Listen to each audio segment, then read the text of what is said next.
আছো? যাও যাও, এদিক দিয়ে যাও। তো বন্ধুরা, সবাই কেমন আছো? আশা করি অনেক ভালো আছো। আমিও অনেকটাই ভালো আছি। আর ভিডিও করতে কিন্তু আমি একদম ভুলেই গেছি, তোমরা তবু আমার সাথে আছো, এটাই অনেক আমার জন্য। তো আজকে আমি চলে যাব ভিডিও শ্যুট করতে, বোনের ভিডিও। তো এখানকার ভিউগুলো তোমাদের কেমন লাগছে তোমরা কিন্তু বলো। আর আজকে আমরা চলে এসেছি কিন্তু রেশমকীট বাগান, যেখানে বোন রিলস শ্যুট করবে।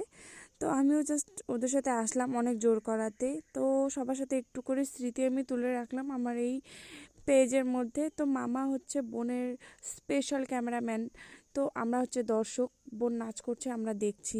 তারপর দেখো এই ভিউগুলো কত সুন্দর, তাই না? আর এটা কিন্তু পুরাটাই একদম পদ্ম দিয়ে ভরা থাকে, যেটা এখন নাই। আর এই কুয়োটা দেখে কিন্তু আমি খুবই ভয় পাই। আর মামি হচ্ছে বোনকে নাচ শিখাই দিচ্ছিলো।